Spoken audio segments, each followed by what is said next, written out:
I had an athlete that had dreamed about going to a World Games. He weighed about 315 pounds, and my goal for him in about a 2-year period was to get down to about 190.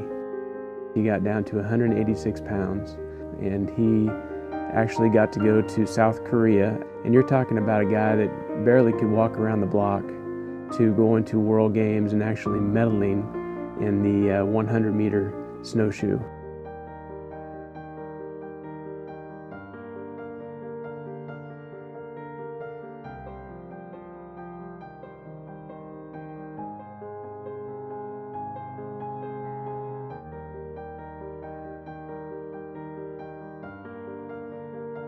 Josh was born with Williams syndrome. It's a fairly rare one. There are more now, but at the time he was diagnosed, there were only 100 diagnosed cases in the world.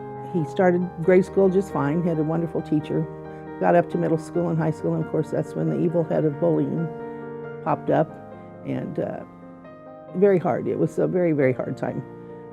But he had Special Olympics, kids just like him. I am very proud to be a trained global messenger. I was also the first Special Olympics Kansas athlete to sit on the Kansas Law Enforcement Torch Run Executive Council.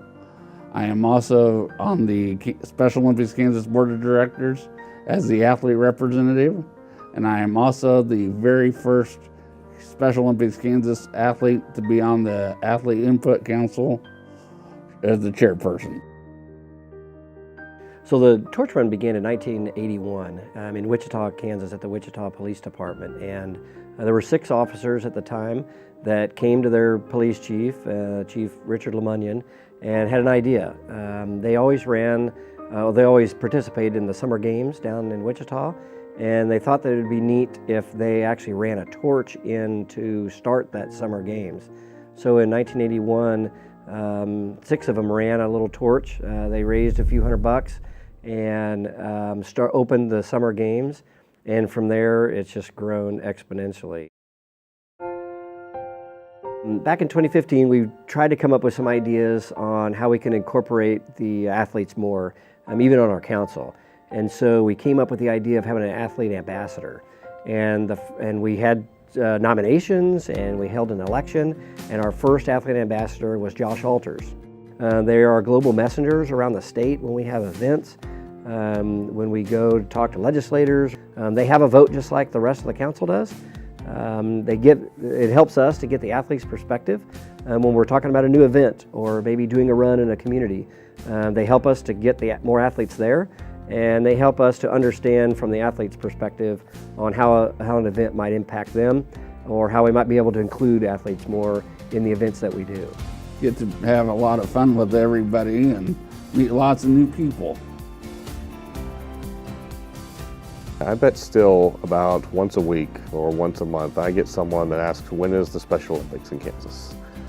And what they're referring to is thinking we just run one track meet every year. In fact, we have 19 sports and almost 75 competitions. Our athletes, many of them are training year-round for different sports. The unified sports are when you have athletes with intellectual disability competing on the same playing field, on the same teams with their peers without an intellectual disability. It's really all about inclusion. It's going outside of just the traditional Special Olympics of just athletes competing on the field and bringing, athletes and partners together and showcasing that.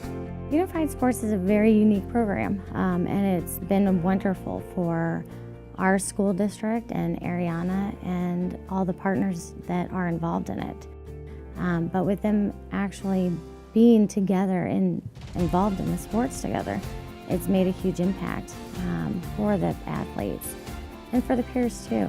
The peers, I don't think, fully understood what it was and the struggles that a lot of the athletes have had throughout the years. What's your favorite thing about playing soccer at Sporting KC?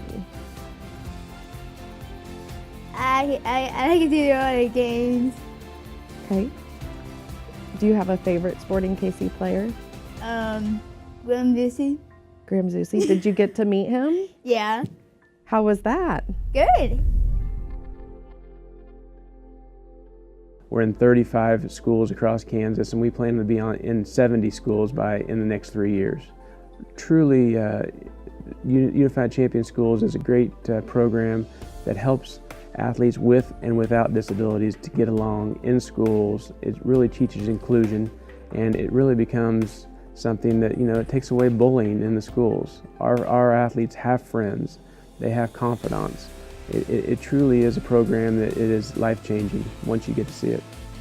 You always hear from individuals that talk about how much outgoing their child is, or their student is, maybe within the classroom in a special education situation, or even at home with parents, how they used to be quite lethargic, wouldn't want to do anything, and now they got to go work out, and they got to get ready for their basketball games. And you always see on Facebook, with social media being such a big presence now, of student managers that are Special Olympic athletes that possibly even get into a regular basketball game and hit the winning shot and things like that. Now, how much that means to that.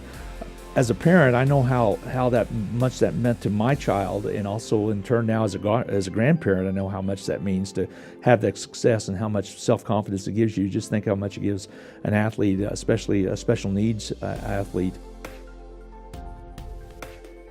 Working with Special Olympians is, I don't know how to describe it. It's really like something that just grabs you and won't let you go.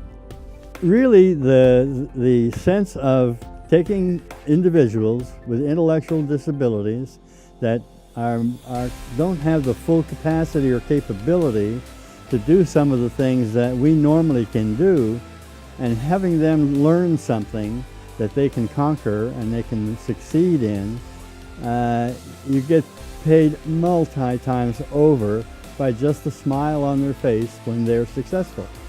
There's nothing like the smile on an athlete's face standing on the podium in the winner's circle, getting a medal draped around their neck. What's your favorite sport? The sport is track. It's track? Yep. What do you love about it? I get to run. Like running? Yeah. I've learned as a Special Olympic athlete and leader that it takes a village to all of us working together to change our lives for respect and inclusion.